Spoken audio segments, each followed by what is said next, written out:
Hello all, welcome to TNPS Suspense Channel.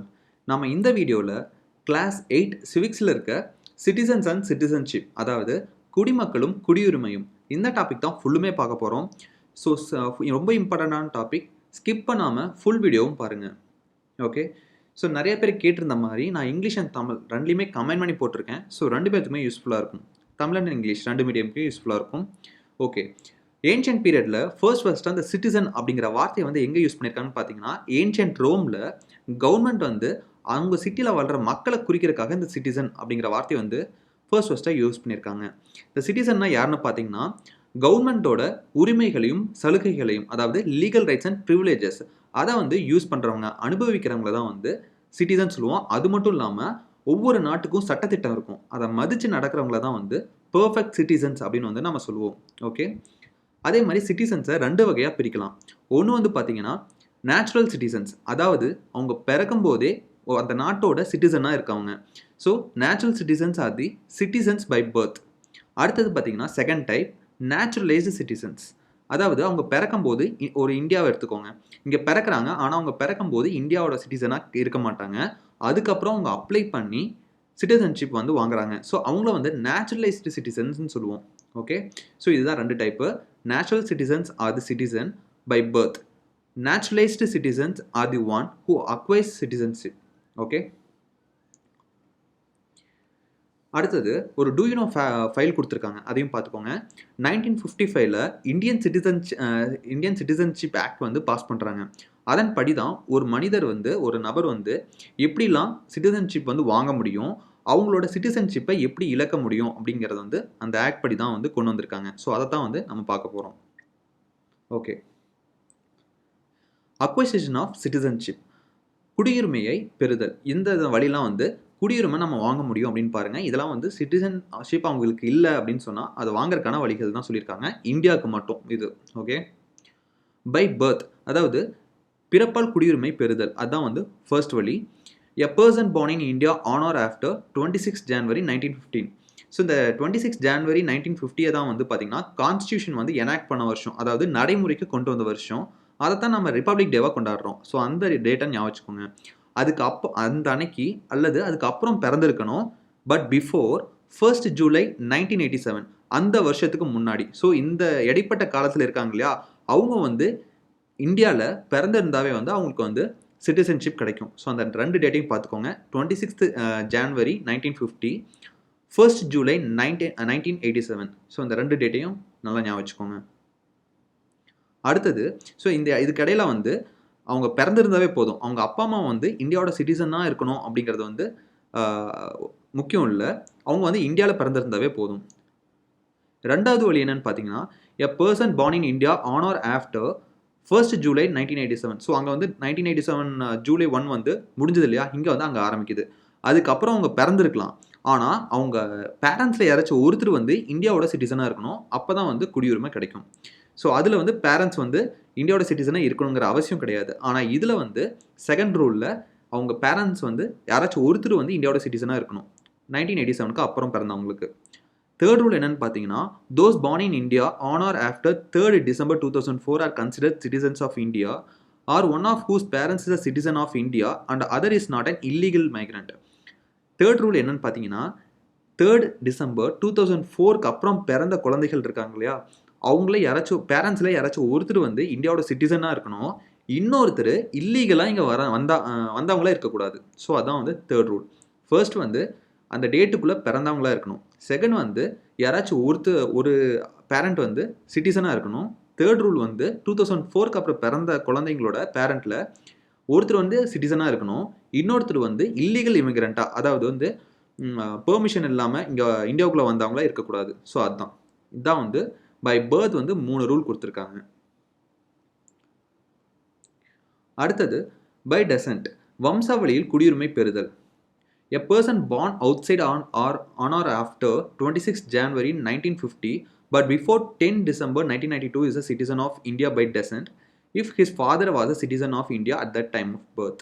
So வந்து பார்த்தீங்கன்னா இங்கேருந்து வெளியில் போயிருப்பாங்க இல்லையா, அவங்க வந்து அந்த டேட்டை 26 ஜான்வரியிலேருந்து 26 January 1950 10 December 1992 இதுக்கு இடைப்பட்ட காலத்தில் பிறந்தவங்க, அவங்க பேரண்ட்ஸில் யாராச்சும் ஒருத்தர் இல்லை, ஃபாதர் மட்டும், அவங்க அப்பா மட்டும் இந்தியாவோட சிட்டிசனாக இருந்தால் அவங்களுக்கு வந்து குடியுரிமை கிடைக்கும். ஓகே. செகண்ட் ரூல் பார்த்தீங்கன்னா, a person born outside India on or after 10 December 1992 is considered as a citizen of India if either of his parents is a citizen of India at the time of his birth. 10 December 1992க்கு அப்புறம் பிறந்தவங்க, அவங்க பேரண்ட்ஸில் யாராச்சும் ஒருத்தர் வந்து India சிட்டிசனாக இருந்தால் போதும் அவங்களுக்கு வந்து குடியுரிமை கிடைக்கும். அவங்க அப்பா மட்டும்தான் இருக்கணும்னு இல்லை, அது ஃபர்ஸ்ட் ரூலில் மட்டும்தான் அப்படி. இதில் வந்து 2 பேரில் யாராச்சும் ஒருத்தர் சிட்டிசனாக இருந்தால் போதும். ஓகே. தேர்ட் ரூல் பார்த்தீங்கன்னா, from 3rd December 2004 onwards, a person born outside India shall not be a citizen of India by descent unless his birth is registered at an Indian consulate within 1 year of the date of birth. அதாவது 3rd December 2004க்கு அப்புறம் பிறந்தவங்க இந்தியாவோட சிட்டிசனாக வந்து ஆக முடியாது. அதாவது வெளியில் பிறந்தவங்க இந்தியாவோட சிட்டிசனாக ஆக முடியாது.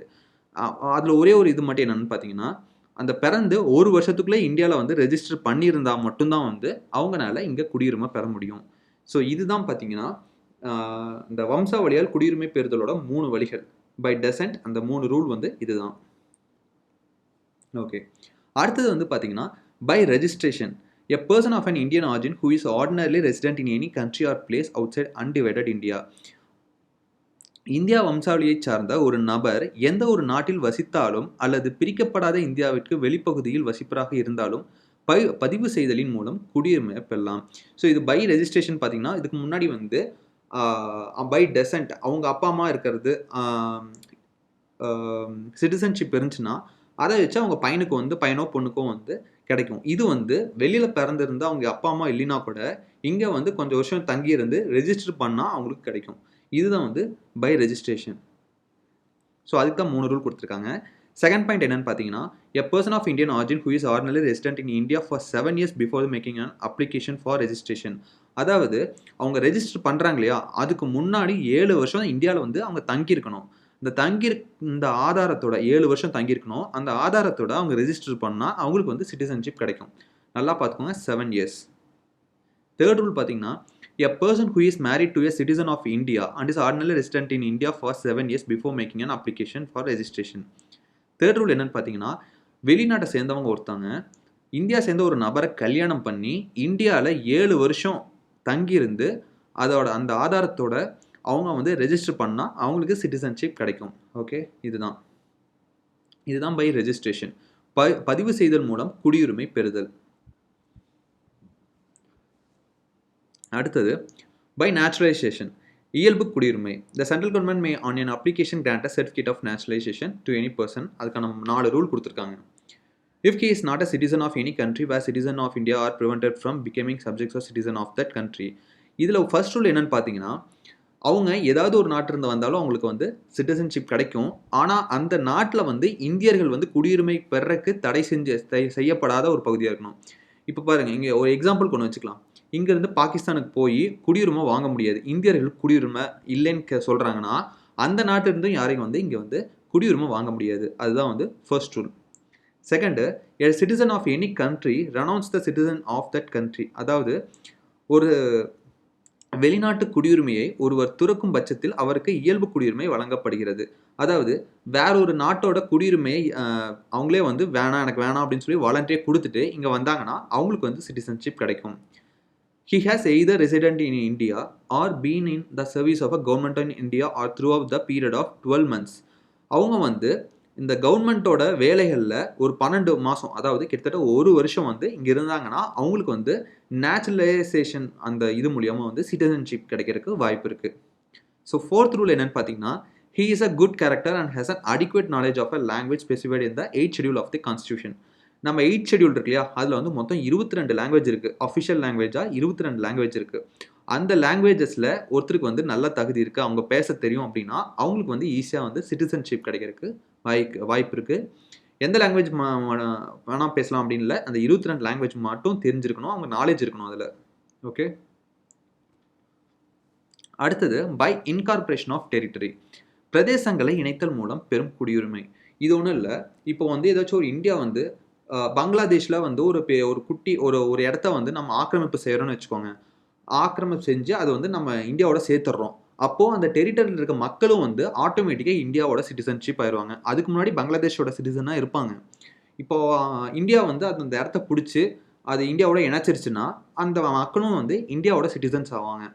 ஸோ எக்ஸாம்பிள் வந்து பார்த்தீங்கன்னா, இங்கே வந்து இப்போது ஃப்ரெஞ்ச் டெரிட்டரியாக இருந்துச்சு பாண்டிச்சேரி. அவங்க 1962ல் 1954ல் அதை இந்தியன் கவர்மெண்ட் வந்து அதை பிடிக்கிறாங்க. அப்போ அங்கே இருந்த மக்கள் வந்து இந்தியன் சிட்டிசன்ஸ் ஆயிட்டாங்க. ஸோ அந்த மாதிரி தான் வந்து ஒரு டெரிட்டரியை நம்ம பிடிக்கும்போது அங்கே இருக்க மக்கள் ஆட்டோமேட்டிக்காக இந்தியாவோட சிட்டிசன் ஆயிடுவாங்க. அதுதான் வந்து by incorporation of territory.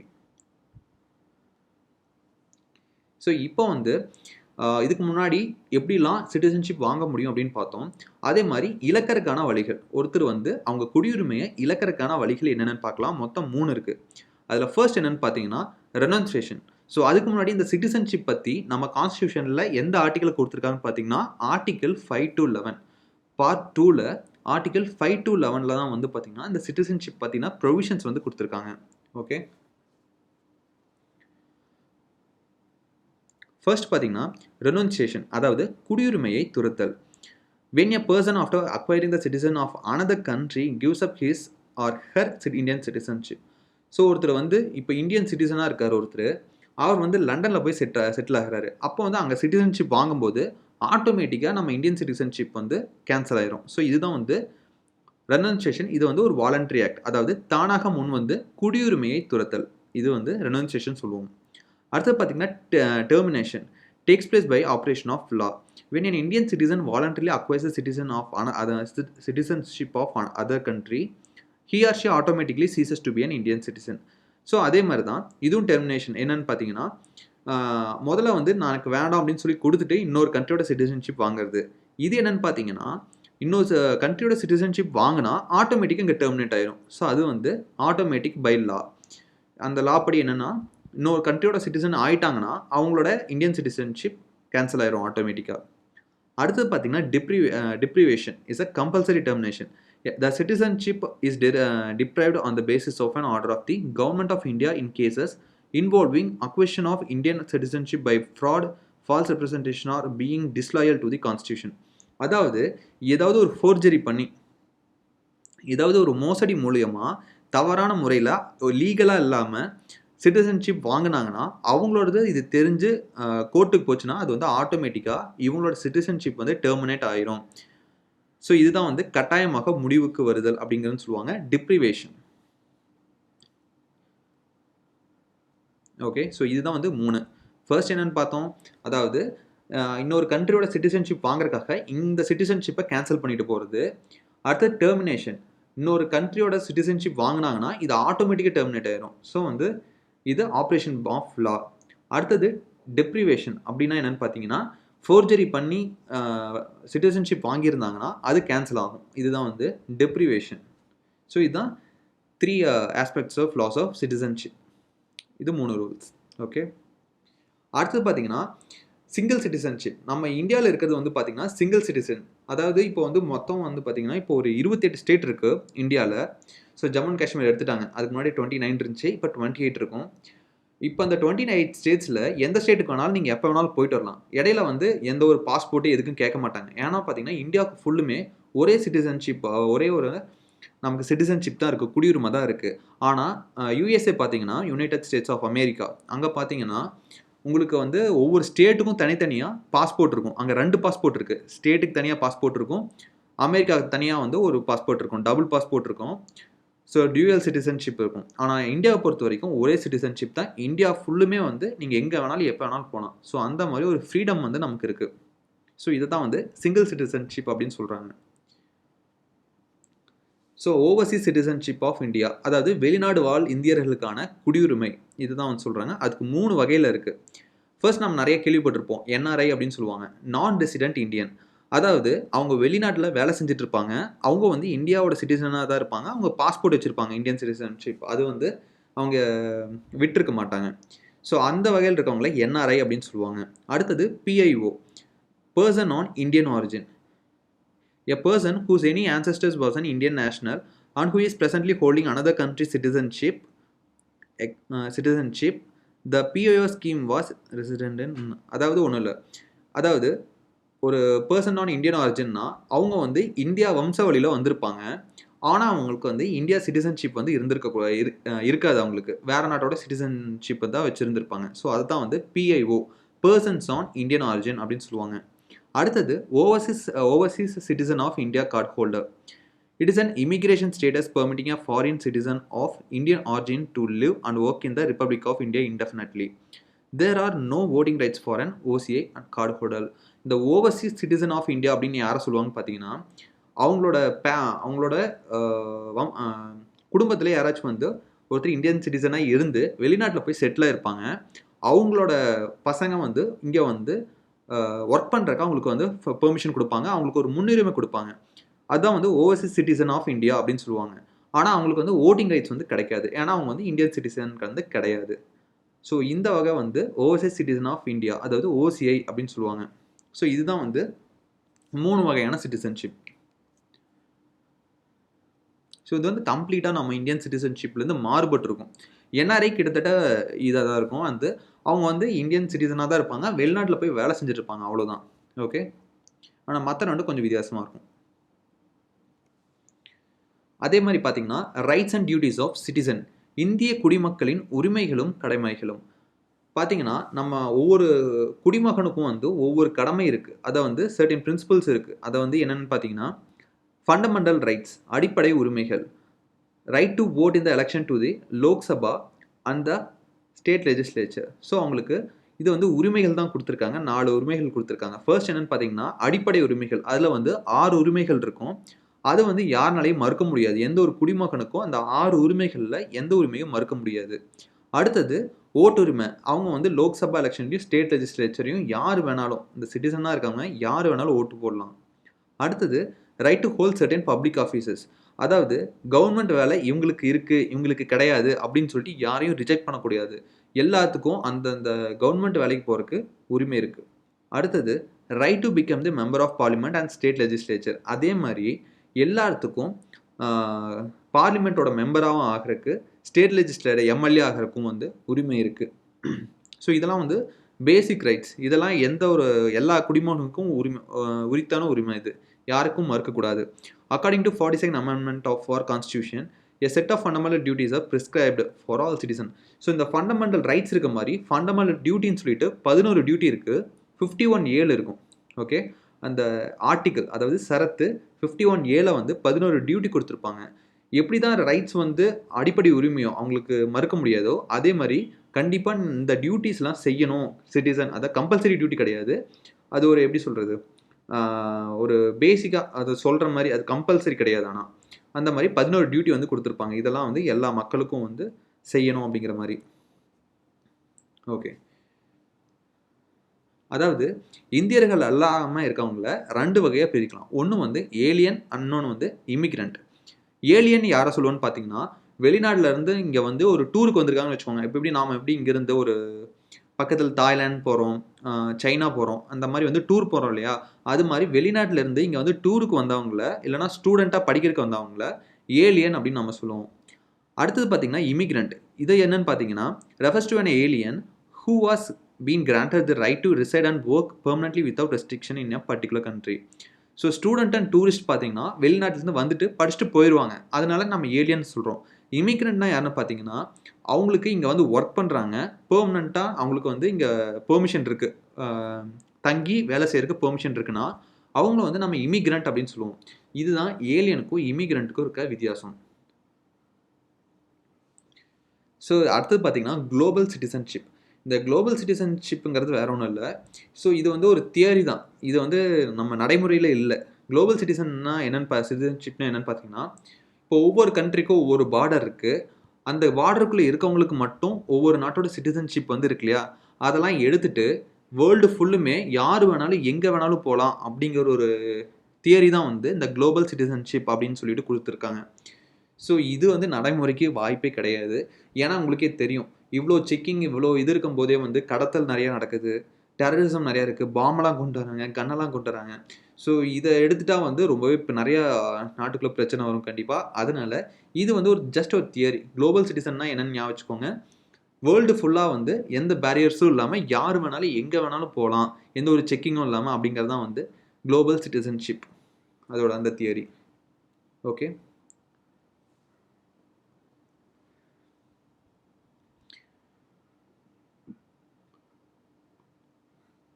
Okay, அடுத்தது பார்த்தீங்கன்னா கன்க்ளூஷன். ஸோ கன்க்ளூஷனில் வந்து என்ன சொல்கிறாங்கன்னு பார்த்தீங்கன்னா, நம்ம நாடு சிங்கிள் சிட்டிசன்ஷிப், அதாவது ஒற்றை குடியுரிமை தான் வழங்குது, எல்லாத்துக்கும் எல்லா உரிமைகளையும் நம்ம கான்ஸ்டியூஷன் கொடுக்குது அப்படின்னு சொல்கிறாங்க. ஸோ அரசியலமைப்பு எல்லாத்துக்கும் சமமான உரிமைகளை கொடுக்குது. இதுதான் வந்து கன்க்ளூஷனாக சொல்லியிருக்காங்க. அதே மாதிரி ஒரு do you know fact file இருக்கு பாருங்க. ஓவர்சீஸ் இந்தியன்ஸ் டே, அதாவது வெளிநாடு வாழ் இந்தியர் தினம் வந்து நம்ம கொண்டாடிட்டு இருக்கோம். ஸோ உங்கள் டேட்டு கொடுக்கல, உங்களுக்கு வேணும்னா நோட் பண்ணி வச்சுக்கோங்க. ஜான்வரி 9 அதுதான் வந்து ஓவர்சீஸ் இந்தியன்ஸ் டே, அதாவது வெளிநாடு வாழ் இந்தியர் தினம் கொண்டாடிட்டு இருக்கோம். ஜான்வரி 9. அந்த ஜான்வரி 9 நாம ஏன் கொண்டாடுறோன்னு பார்த்தீங்கன்னா, அப்போ தான் ஃபர்ஸ்ட்டாக ஆஃப்ரிக்காவிலேருந்து காந்தி வந்து இந்தியாவுக்கு வந்திருப்பாரு. ஜான்வரி 9 1915 வந்திருப்பாரு. அந்த நாளை செலிப்ரேட் பண்ணுறக்கு விதமாக தான் வந்து நம்ம ஓவர்சீஸ் இந்தியன்ஸ் டே அப்படின்னு வந்து கொண்டாடுறோம். அதாவது இங்கேருந்து வெளியில் போய் வசிக்கிற மக்களுக்கான ஒரு நாள். ஓகே, ஸோ இந்த புக் பேக் எக்ஸசைஸ் இருக்குது. ஸோ உங்களுக்கு தெரிஞ்சால் வந்து நான் இப்போ அப்படியே சும்மா பார்க்கலாம். ஓகே, ஃபர்ஸ்ட் கொஸ்டின் பாருங்கள். Choose the correct answer. Which of the following is not a condition for becoming the citizen of India? So 5 condition பார்த்துருப்போம். இவ எப்படி வந்து நம்ம இந்தியனோட சிட்டிசன்ஷிப் வாங்கலாம் அப்படின்னு சொல்லிட்டு, அதில் எது கிடையாது, இங்கே இருக்க 4ல் எது அது கிடையாது அப்படின்னு சொல்கிறாங்க, கேட்குறாங்க. Birth, acquiring property, descent naturalisation. இதில் தவறானது என்னன்னு பார்த்தீங்கன்னா அக்வயரிங் ப்ராப்பர்ட்டி, அதாவது நிலம் வாங்குற மூலியமாக நம்ம சிட்டிசன் ஆக முடியும் அப்படிங்கிற கூற்று வந்து இங்கே தப்பு. So B is the right answer. அது வந்து தவறான ஸ்டேட்மெண்ட், அதான் கரெக்டான ஆன்சர். ஓகே, செகண்ட் ஒன் பார்த்தீங்கன்னா days of the constitution of India deals with the citizenship. So பார்த்துருப்போம் எந்த பார்ட் வந்து சிட்டிசன்ஷிப்பை பற்றி பேசுது அப்படின்னு சொல்லிட்டு. Part two article 5 to 11, part 2 article 5 to 6, part 1 article 5 to 11. இது பார்த்தீங்கன்னா ஆப்ஷன் பி தான் கரெக்டு. ஸோ பார்ட் 2 தான், ஏவும் கிட்டத்தட்ட கரெக்டு தான், ஆனால் ஆர்டிகலோட சேர்த்து கொடுத்துருக்கனால இது correct. Okay, third one, who is call the first citizen of India? அதாவது இந்தியாவின் முதல் குடிமகன் யாரை கூப்பிடுவோன்னு பார்த்தீங்கன்னா பிரசிடெண்ட்டை தான் சொல்லுவோம். ஸோ உங்கள் prime minister, president, chief minister, chief justice of India கொடுத்துருக்காங்க. கரெக்டான ஆன்சர் பார்த்தீங்கன்னா பிரசிடென்ட் தான் கரெக்டு. ஸோ அதிபரை தான் நம்ம இந்தியாவின் முதல் குடிமகன் அப்படின்னு சொல்லுவோம், பிரசிடென்ட்டை. Fill in the blanks. First question பார்த்தீங்கன்னா days of a state enjoy full civil and political rights? Citizen of a state enjoy full civil and political rights. So citizen is the correct answer first ஒனுக்கு. அடுத்தது our Indian constitution provides for only dash citizenship. So இப்போ தான் பார்த்தோம் single citizenship தான். US மாதிரியான countries தான் பார்த்தீங்கன்னா dual citizenship இருக்கும். இங்கே வந்து சிங்கிள் சிட்டிசன்ஷிப் தான் கரெக்டான answer. an Indian citizen who is residing outside India and holds an Indian passport are called. So வந்து இங்கேருந்து வெளியில் போய் அவங்க வேலையோ படிக்கிறோ ஏதோ பண்ணிட்டு இருக்காங்க, ஆனால் இந்தியாவோட சிட்டிசனாக இருந்தால் இந்தியா பாஸ்போர்ட் தான் வச்சுருக்காங்கன்னா அவங்களுக்கு வந்து என்ஆர்ஐன்னு சொல்லுவாங்க. ஸோ நான் resident Indian. Okay, all have right and dash responsibility citizens. So all have right and duties. So duties is the correct answer for fourth one. All have right and duties responsibility citizens. Fifth one பார்த்தீங்கன்னா dash is an idea enabling young people to access and participate in shaping modern society. So நம்ம ஒரு theory இருக்குது அப்படின்னு சொல்லிட்டு பார்த்தோம், என்னென்னா global citizenship, உலகளாவிய குடியுரிமை. ஓகே, அடுத்தது ட்ரூ ஆர் ஃபால்ஸ் பார்க்கலாம். ஸோ 4 தான் இருக்குது, பார்க்கலாம். ஃபர்ஸ்ட் ஒன் பார்த்தீங்கன்னா யூஎஸ்ஏ ஹேஸ் சிங்கிள் சிட்டிசன்ஷிப். கரெக்டாக தப்பா? ஸோ பார்த்தோம் டியூவல் சிட்டிசன்ஷிப் தான் யூஎஸ்ஏல இருக்குன்ட்டு. So first is the false. Second one பார்த்தீங்கன்னா OCI card holder has voting rights in India. OCI பார்த்துருப்போம், ஓவர்சீஸ் சிட்டிசன்ஸ் ஆஃப் இந்தியா அப்படின்னு சொல்லிட்டு. அவங்களுக்கு வந்து இங்கே வந்து ஒர்க் பண்ணலாம், ஏன்னா அவங்க வந்து அவங்க மூதாதையர் யாராச்சும் வந்து இங்கே இந்தியன் சிட்டிசனாக இருந்திருக்கலாம். அவங்க வந்து இங்கே வந்து ஒர்க் பண்ணுறதுக்கு பெர்மிஷன் இருக்குது, இங்கே இருந்து பெர்மனெண்ட்டாக தங்கியே ஒர்க் பண்ணுறதுக்கு பெர்மிஷன் இருக்குது, ஆனால் அவங்களுக்கு ஓட்டிங் ரைட்ஸ் வந்து கிடையாது. ஸோ செகண்ட் வந்து பார்த்தீங்கன்னா false. Third one, citizen of India can enjoy fundamental rights granted by a constitution. Correct, அவங்க எல்லாருமே வந்து சமமான உரிமை, ஃபண்டமெண்டல் ரைட்ஸ் வந்து அவங்க என்ஜாய் பண்ணலாம். ஸோ தேர்ட் ஒன் வந்து true. First false, second false, third one வந்து true. Fourth one, nationality can be change and citizenship can not be change. So nationality மாறினாவே சிட்டிசன்ஷிப் கேன்சல் ஆயிரும். ஸோ வந்து இதுவும் வந்து ஃபால்ஸ் தான். தேர்ட் ஒன் மட்டும்தான் true, மற்ற 3மே ஃபால்ஸ் தான். ஓகே, ஸோ அவ்வளோதான். ஸோ சிட்டிசன்ஸ் அண்ட் சிட்டிசன்ஷிப் வந்து இந்த டாபிக் ஃபுல்லுமே இப்போ டீட்டெயிலாகவே நல்லா பார்த்துட்டோம்னு நினைக்கிறேன். ஸோ அடுத்த டாபிக் வந்து அடுத்து அப்லோட் பண்ணுறோம். இந்த சேனல் நீங்கள் மறக்காமல் சப்ஸ்கிரைப் பண்ணிக்கோங்க. ஸோ அப்டேட்ஸ் வந்து உங்களுக்கு டெய்லியும் வரும். பெல் ஐக்கானை கிளிக் பண்ணிக்கோங்க. தேங்க்யூ.